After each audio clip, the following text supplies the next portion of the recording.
తక్కువేలేండి, అరగంట అయిపోతుంది. 10 సెంట్లు లాగా ఉంది.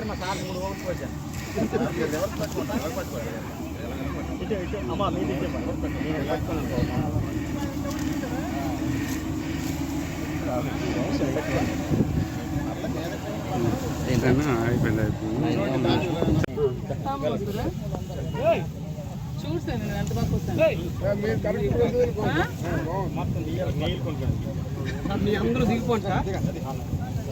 మీ పొలానికి ఎందుకు వచ్చామంటే కోతలు జరుగుతున్నాయి కదా, అలాగే ఒకవైపు నూర్పులు కూడా మీ పొలంలో చేస్తున్నారు.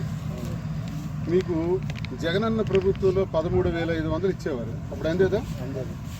ఇప్పుడు 20,000 ఇస్తామన్నారు. కూటమి ప్రభుత్వం వచ్చిందా? మీకు వచ్చిందా? అంటే అన్నదాత సుఖీభావ పేరుతో ఎన్నికలకు ముందు మీకు మాట ఇచ్చారు, వచ్చిందా? మీరు విత్తనాలు, ఎరువులు, పురుగు మందుల గురించి అడిగారా? ప్రభుత్వానికి అర్జీ పెట్టుకున్నారా? ఇచ్చారా మీకు ఎరువులు, విత్తనాలు, పురుగు మందులు? ఏవి ఇవ్వలేదు. అంటే మీరే కొనుక్కున్నారా? బయట బజార్లో ప్రైవేట్గా కొనుక్కున్నారా?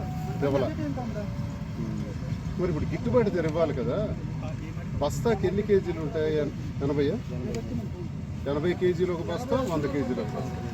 మీకు ప్రభుత్వం గిట్టుబాటు ధర ఎంత ప్రకటించిందో తెలుసా? కనీసం అది కూడా తెలియదు మీకు. ప్రభుత్వం 100 కేజీలకు ధాన్యం బస్తా మీరు అమ్మాలనుకుంటే 2,300 ప్రకటించింది. 80 కేజీల బస్తా అయితే 1,840 రూపాయలు ప్రకటించింది. అది తెలుసా? మరి ఎలా మీరు ధాన్యం ఎవరు నమ్మాలనుకుంటున్నారు? ఎలా అమ్ముతారు? ఏమన్నారు? అంటే పండించిన ధాన్యం దళారీకి ఇస్తారా? నేను చెప్పాను కదా, ఇప్పుడే నేను పొలానికి రాకముందు చెప్పాను. అదే వాస్తవం. మళ్ళీ దళారీల వ్యవస్థ అంటే సర్వనాశనమైంది రైతాంగ విధానం అనడానికి ఇది ఒకటే ఉదాహరణ. ఎరువులు లేవంట, విత్తనాలు ఇవ్వలేదంట, పురుగు మందులు ఇవ్వలేదంట, అన్నదాత సుఖీభావ పేరుతో 20,000 ఇస్తామన్నారు, అది ఇవ్వలేదంట. ఆఖరి గిట్టుబాటు ధర గురించి అడిగితే రైతన్నకి, పొలం పండించిన రైతన్నకి గిట్టుబాటు ధర అంతా కూడా తెలియదంట. కొన్ని గిట్టుబాటు ధర తెలియదు, సరే నువ్వు ఈ ధాన్యం ఎవరికి అమ్మాలనుకుంటున్నావంటే తెలీదు, దళారీ వచ్చి తీసుకుపోతాడు అని చెప్తున్నాడు. అంటే మళ్ళీ దళారీ వ్యవస్థ ప్రారంభమైపోయింది.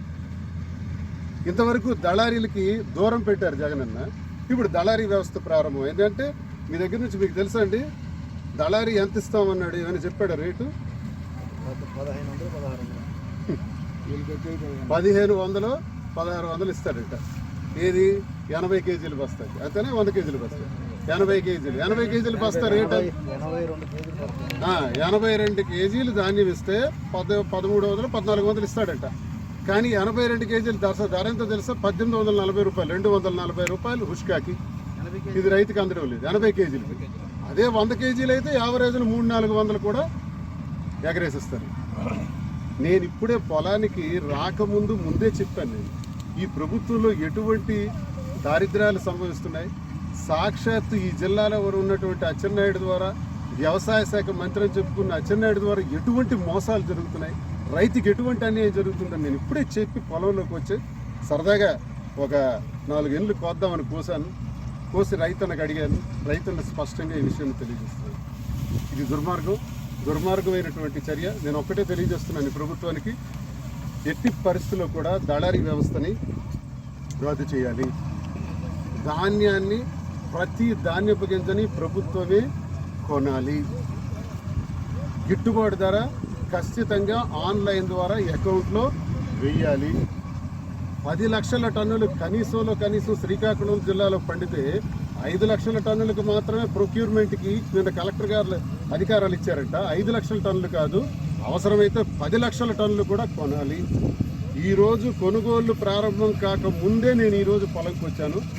ఆఖరిపు ధాన్యపు గింజ కొనేంతవరకు కూడా నేను పోరాడుతూనే ఉంటాను. ఇలాగే వస్తాను పొలాలకి, అన్ని ప్రాంతాలకు కూడా కళ్ళాలకి వెళ్ళి కలుస్తాను. ఎక్కడ ధాన్యం కానీ కొనకుండా ఉండినా, దళారీల తాలూకా చేతివాటం ఇందులో ఉండినా, రైతులకు అన్యాయం జరుగుతుందని తెలిసినా పోరాటం ప్రారంభిస్తామని, రైతుల తరఫున ఉద్యమమే చేస్తామని నేను గట్టిగా ఈ ప్రభుత్వానికి హెచ్చరిస్తున్నాను. అచ్చెన్నాయుడు, సంబంధిత శాఖకు మంత్రి నువ్వే ఉన్నావు కాబట్టి డైరెక్ట్గా నీకే ఈ విషయాలు తెలియజేస్తున్నాను. వెంటనే నేను నీ నియోజకవర్గం, నీ టెక్కని, నువ్వు ఎమ్మెల్యేగా ప్రాతినిధ్యం వస్తున్నటువంటి నియోజకవర్గం, రాష్ట్రానికి మంత్రిగా ప్రాతినిధ్యం చేస్తున్నటువంటి మా మంత్రిగా నువ్వు ఏం నిర్ణయం చేశారయ్యా? ప్రజలకు ఇలా మోసం చేస్తారా? ఇలా అన్యాయం చేస్తారా? దీన్ని నేను తీవ్రంగా ప్రతిఘటిస్తున్నాను. తీవ్ర పరిణామాలు ఎదుర్కోక తప్పదని ప్రభుత్వానికి నేను హెచ్చరిస్తున్నాను. కూటమి ప్రభుత్వానికి ప్రశ్నించిన దానికి సమాధానం చెప్పండి. దయచేసి సమస్యను పరిష్కరించమని నేను ఈ ప్రభుత్వాన్ని కోరుకుంటున్నాను. నమస్కారం.